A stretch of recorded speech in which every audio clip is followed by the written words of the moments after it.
Hello' সকলোৱে নমস্কাৰ গ্ৰহণ কৰিব। আপোনালোক সকলোকে মই ইউটিউব চেনেল আছামিজ নলেজ কৰ্ণাৰলৈ স্বাগতম জনাইছোঁ। আপোনালোক নিশ্চয় সকলোৱে এই বিষয়ে অৱগত যে আমাৰ এইটো বিত্তীয় বৰ্ষত অৰ্থাৎ 2024-25 বৰ্ষত আমাৰ যিটো জিডিপি যিটো ৰেট আমাৰ গ্ৰছ ডমেষ্টিক প্ৰডাক্ট এই জিডিপি ৰেটটো হৈছে 6.4 আৰু এইটো আমাৰ কি হৈছে 2023-24 বিত্তীয় বৰ্ষতকৈ 1.8 কমিছে, অৰ্থাৎ যোৱা বৰ্ষত আছিল আমাৰ এইটো 8.2, গতিকে 8.2ৰ পৰা কমি আমাৰ 6.4 হৈছে। আনহাতে আপোনালোকে সকলোৱে এইটো কথা জানে যে আমাৰ বৰ্তমান যিটো ভাৰতীয় টকাৰ মূল্য, এই টকাৰ মূল্যটো আমাৰ মাৰ্কিন ডলাৰ আমেৰিকান ডলাৰৰ তুলনাত কি হৈ আছে, বহুতখিনি ফল হৈ আছে, তো কমি আছে, অৰ্থাৎ টকাৰ মূল্য নিম্নগামী হৈ আছে।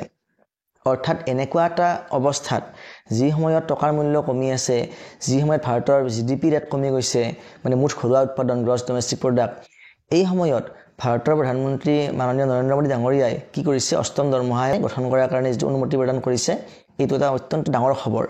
এতিয়া এই সময়ত কি কাৰণে নৰেন্দ্ৰ মোদী ডাঙৰীয়াই অৰ্থাৎ কেবিনেটৰ সিদ্ধান্ত নোহোৱাৰ পিছতো নিজাকৈ এইটো ঘোষণা কৰিবলগীয়া হ'ল, অৰ্থাৎ ইয়াৰ আঁৰৰ উদ্দেশ্যটো কি আছে আৰু ইয়াৰ ফলত কি হ'ব, ভাৰতবৰ্ষৰ যিটো ফাইনেন্সিয়েল ষ্টেটাছ, যিটো অৱস্থা বৰ্তমান বিত্তীয় যিটো অৱস্থা, এইটোৰ শুধৰণি হ'ব নে ইয়াতকৈ বেছি তললৈকে অৱনমিত হ'ব, অৰ্থাৎ বেছি বেয়াৰ ফালে গতি কৰিব। আমাৰ 8 পে কমিশ্যন গঠন হোৱাৰ লগে লগে যেতিয়া আমাৰ কৰ্মচাৰীসকলে 8 পে কমিশ্যনৰ হিচাপত দৰমহাটো লাভ কৰা আৰম্ভ কৰিব, তেতিয়া বৰ্তমান চৰকাৰে দৰমহাৰ নামত যিখিনি বাজেট নিৰ্ধাৰণ কৰি আছে, যিখিনি টকা খৰচ কৰি আছে, তাতকৈ বহু পৰিমাণে বেছি টকা খৰচ কৰিবলগীয়া অৱস্থা এটা আহি পৰিব। তেনে অৱস্থাত ভাৰত চৰকাৰৰ মূৰত কি কৰিব, এটা ফাইনেন্সিয়েল এটা অতিৰিক্ত হেঁচা পৰিব, যিটোৱে চৰকাৰৰ অৱস্থাটো বেয়াৰ ফালে গতি কৰিব যেন আমাৰ এটা অনুভৱ হয়। কিন্তু আচলতে এইটো কিমান দূৰ সত্য, এই যিটো 8 পে কমিশ্যন, এই 8 পে কমিশ্যনে একচুৱেলি ফাইনেন্সিয়েলি চৰকাৰখনক ডাউন কৰিব নে ওপৰলৈ লৈ যাব, এই বিষয়ে আজি ভিডিঅ'ত মই আলোচনা কৰিম।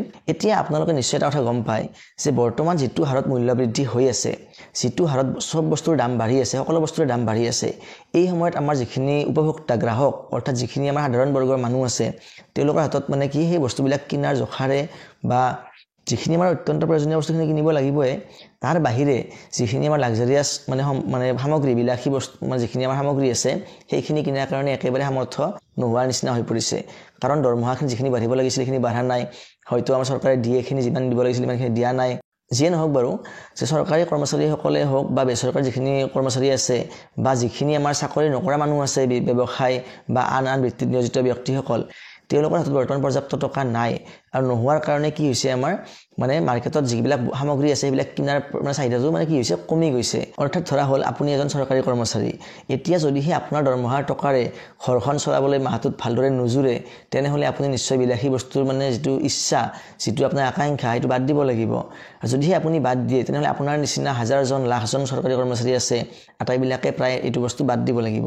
আৰু যদিহে আটাইবিলাক কৰ্মচাৰী এনেকৈ বাদ দিয়ে, তেনেহ'লে কি হ'ব, সেই যিবিলাক বস্তু, সেইবিলাক বস্তুৰ উৎপাদনটো কমি যাব, কাৰণ চাহিদা কমিলে উৎপাদন কমে, তাৰ বস্তুৰ দাম কমি যায়। গতিকে যিবিলাক কোম্পানী আছে, ধৰা হ'ল যে এখন গাড়ী ল'বলৈ ইচ্ছা কৰি আছে আপোনালোকে বা আপুনি, তেনে ক্ষেত্ৰত যদিহে আপুনি গাড়ীখন কিনিবলৈ সমৰ্থ নহয় বা টকাৰ যদি অভাৱ হৈ থাকে, তেনে ক্ষেত্ৰত সেই গাড়ীখন আপুনি নিকিনিব, আপোনাৰ দৰে হাজাৰজনে নিকিনিলে গাড়ীৰ ডিমাণ্ডটো কমি যাব। বা যিকোনো ক্ষেত্ৰতে, গাড়ী বুলি নহয়, অকল যিকোনো বস্তুৰ ক্ষেত্ৰতে কি হ'ব, ডিমাণ্ডটো কমি যাব। আৰু ডিমাণ্ডটো কমিলে সেই যিবিলাক কোম্পানী আছে, অৰ্থাৎ যিবিলাকে সেইবিলাক প্ৰডাকশ্যন কৰে, উৎপাদন কৰে, সেইবিলাক কোম্পানীৰ ওচৰত চাহিদাটো কমকৈ যাব, ডিমাণ্ডটো কমকৈ যাব। ডিমাণ্ড কমকৈ যাব উৎপাদনটো কমকৈ কৰিব। যেতিয়া উৎপাদনটো কমকৈ কৰিব, তেতিয়া কি হ'ব, ভাৰতৰ জিডিপিটো কমি যাব।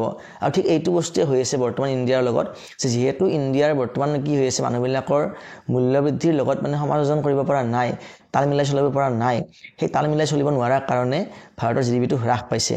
আৰু সেয়েহে আমাৰ ভাৰতৰ মাননীয় প্ৰধানমন্ত্ৰী ডাঙৰীয়াই কথাখিনি বিবেচনা কৰি কি কৰিছে, 8 পে কমিশ্যন গঠনৰ কাৰণে অনুমতি প্ৰদান কৰিছে, যাতে কি হয়, আমাৰ ভাৰতত যিবিলাক চৰকাৰী কৰ্মচাৰী আছে, প্ৰায় 90 লাখ চৰকাৰী কৰ্মচাৰী আছে ভাৰতবৰ্ষত বৰ্তমান, এই কৰ্মচাৰীখিনিয়ে কি কৰিব, যেতিয়া তেওঁলোকৰ হাতলৈ টকা আহিব, এটা অতিৰিক্ত পৰিমাণৰ টকা আহি যাব হঠাতে, তেতিয়া কি হ'ব, তেওঁলোকে বিলাসী বস্তু কিনাৰ কাৰণে বা যিখিনি বস্তু একেবাৰে ইছেঞ্চিয়েল নহয়, তেনেকুৱা বস্তু কিনাৰ কাৰণে আগ্ৰহী হ'ব। আৰু আগ্ৰহী হ'লে সেইবিলাক বস্তুৰ ডিমাণ্ডটো বাঢ়িব, আৰু ডিমাণ্ডটো বাঢ়িলে তাৰ প্ৰডাকশ্যনো বেছিকৈ আৰম্ভ হ'ব। যেতিয়া প্ৰডাকশ্যন আৰম্ভ হ'ব, তেতিয়া তাত মানুহ বেছিকৈ লগা হ'ব, অৰ্থাৎ সংস্থাপনো বাঢ়িব। সংস্থাপন বাঢ়িলে কি হ'ব, আমাৰ যিটো মানি যিটো চাৰ্কুলেশ্যন, সেইটোও বাঢ়িব, চেলাৰী দিব লগা হ'ব। সেইবিলাক কোম্পানীয়ে অতিৰিক্তকৈ মানুহ নিয়োগ কৰিলে চেলাৰী দিব লগা হ'ব। তাৰ ফলত কি হ'ব, চৰকাৰৰ ঘৰত টেক্স যাব, আৰু যিখিনি দৰমহা অতিৰিক্তকৈ বাঢ়ি গ'ল, যেনেকৈ আমাৰ 6 পে কমিশ্যনৰ যিখিনি টেক্স স্লেব আছিল, 7 পে কমিশ্যনৰ টেক্স স্লেবটো বৃদ্ধি পাইছে, বাঢ়ি গৈছে। ঠিক তেনেদৰে 8 পে কমিশ্যনৰ টেক্স স্লেবটো পুনৰ বৃদ্ধি পাব। বৃদ্ধি পালে কি হ'ব? চৰকাৰৰ ৰাজকোষটো টনকিয়াল হ'ব।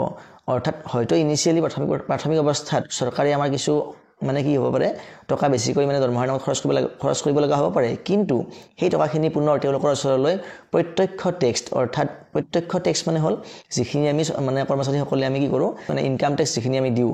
অৰ্থাৎ আমাৰ যিটো ধৰক পে ষ্ট্ৰাকচাৰ আছে, সেই ষ্ট্ৰাকচাৰ অনুসৰি বছৰত যদি ইমান টকাতকৈ বেছি আয় হয় আমি টেক্স দিব লাগে, সেইটো হ'ল প্ৰত্যক্ষ টেক্স। আৰু যিটো পৰোক্ষ টেক্স, ইনডিৰেক্ট টেক্স, আমাৰ GST, আমাৰ সামগ্ৰী আৰু সেৱা কৰ যিটো আছে আমাৰ গুডছ এণ্ড ছাৰ্ভিচ টেক্স, সেইটো পে কৰিয়ে আছোঁ। আৰু তেনেদৰে আমাৰ প্ৰত্যক্ষ টেক্স আৰু পৰোক্ষ টেক্সৰ হিচাপত চৰকাৰৰ ঘৰলৈ কি যাব? প্ৰচুৰ পৰিমাণে টকা যাব। আৰু সেই টকাখিনি কি কৰিব? যিখিনি অতিৰিক্ত খৰচ চৰকাৰে বহন কৰিবলগীয়া আহি পৰিব বা হ'ব, সেইখিনিৰ জোৰাটো মাৰি দিব পাৰিব। আৰু তেনেকৈয়ে ইণ্ডিয়াৰ কি হ'ব? GDP-টো বৃদ্ধি হ'ব আৰু নিয়োগ বৃদ্ধি পাব। আৰু অৰ্থাৎ চাবলৈ গ'লে অভাৰঅল গোটেইখিনি বস্তু আমাৰ ইণ্ডিয়াৰ কাৰণে বেনিফিচিয়েল হ'ব, ইণ্ডিয়াৰ কাৰণে লাভদায়ক হ'ব।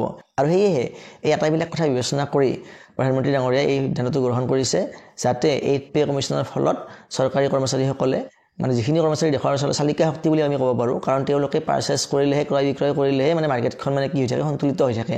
যদিহে প্ৰায় চৰকাৰী কৰ্মচাৰীবিলাকে যদি আমাৰ কিনা বেচা বন্ধ কৰি দিয়ে, তেনেহ'লে মাৰ্কেটখন কি হৈ যায়? অচল হৈ যায়। আৰু আমাৰ যিটো মেইন GDP, সেইটো নিৰ্ভৰ কৰে মাৰ্কেটখনৰ ওপৰতে। গতিকে আশা কৰোঁ আপোনালোকে কথাখিনি বুজি পাইছে। যদি ভিডিঅ'টো চাই ভাল লাগিছে তেনেহ'লে লাইক কৰিব, আৰু এনেকুৱা ধৰণৰ তথ্যমূলক ভিডিঅ' পাই থাকিবলৈ আপোনালোকৰ চেনেলটো ছাবস্ক্ৰাইব কৰি ল'ব। ধন্যবাদ।